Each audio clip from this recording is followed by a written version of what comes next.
Hello friends, welcome to Defence Matrix. तो जैसा कि हम जानते हैं, एक LC-30 के साथ इंसिडेंट हुआ है फॉरवर्ड एयरबेस में।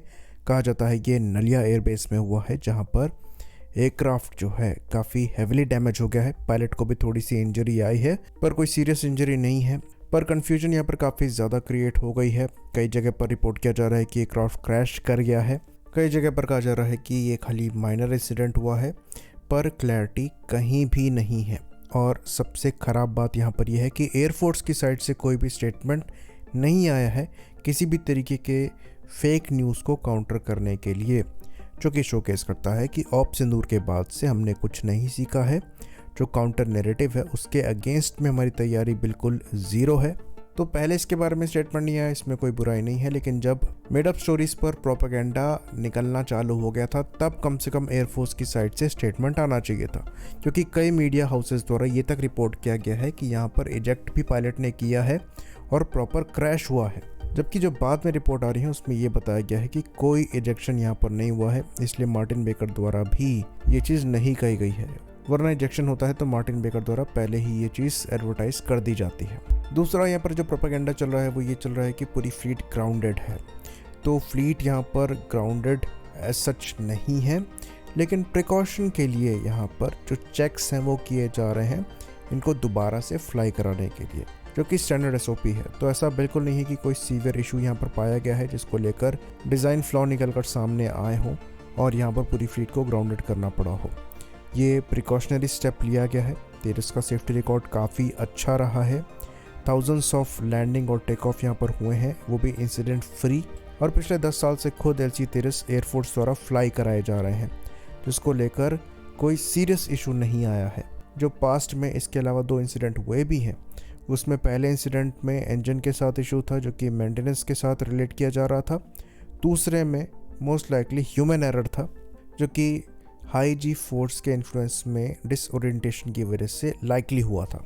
वहीं पर इस इंसिडेंट के लिए कहा जा रहा है कि ये टेक ऑफ के दौरान हुआ है, जिसमें कंट्रोल यहाँ पर पायलट ने लूज़ किया है और ब्रेक्स के साथ हो सकता है इशू यहाँ पर हो, जिसकी वजह से जो एयरक्राफ्ट है ये रनवे से थोड़ा बाहर चला गया और डैमेज हो गया है। तो अभी भी इस चीज़ को लेकर कंफर्मेशन नहीं आया है कि ए फ्रेम को यहाँ पर राइट ऑफ करना है या नहीं करना है। कई मीडिया हाउसेस द्वारा ये रिपोर्ट किया जा रहा है कि इसको राइट ऑफ कर दिया गया है, पर फिलहाल अभी इसको लेकर कंफर्मेशन नहीं आ रहा है।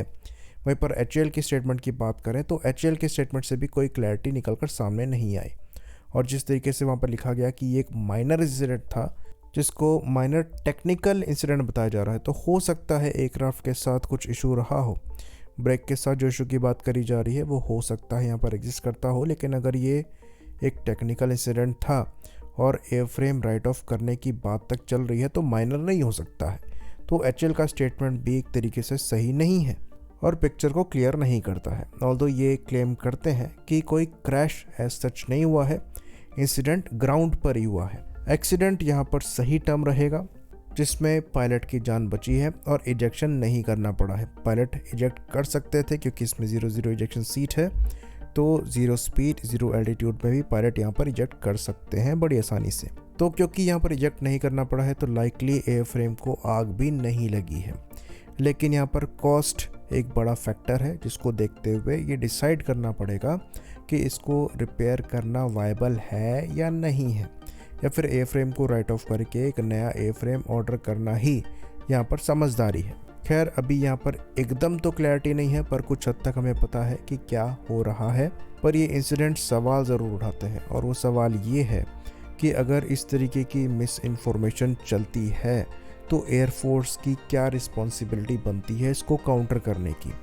क्योंकि ऑप सिंदूर के दौरान जो नैरेटिव बन गया था वो हमारे अगेंस्ट ही काम कर रहा था, और हमारी साइड से जो एफर्ट्स रहे थे वो कुछ खास रहे नहीं थे। और इस केस में भी ये चीज़ नज़र आ रही है कि पूरी तरीके से नैरेटिव फेक न्यूज़ पर राइड कर रहा है और एयरफोर्स की साइड से कोई क्लैरिफिकेशन या कोई काउंटर नहीं रखा गया है। अगर यहाँ पर इजेक्शन की बात चल रही है, क्रैश की बात चल रही है, तो वो चल रही है, और इस चीज़ को ऐसे दिखाने की कोशिश करी जा रही है कि एयरफोर्स के पायलट स्किल्ड नहीं है या फिर हमारा इंडिजिनस एयरक्राफ्ट कैपेबल नहीं है इसलिए क्रैश कर रहा है। तो इसमें HAL का स्टेटमेंट तो आ गया, जो कि इस प्लेटफॉर्म के मेकर है। भले ही वो कंप्लीट स्टेटमेंट ना हो, पर कम से कम एफर्ट उनकी साइड से हुआ है। पर एयरफोर्स की साइड से एफर्ट भी नहीं हुआ है। ये इंफॉर्मेशन वॉरफेयर के ज़माने में प्रॉब्लमेटिक है। आई होप इन्फॉर्मेशन यहाँ पर क्लियर रही हो। इसी बात पर इस वीडियो को हम ख़त्म करेंगे। लाइक करिए, सब्सक्राइब करिए। जय हिंद।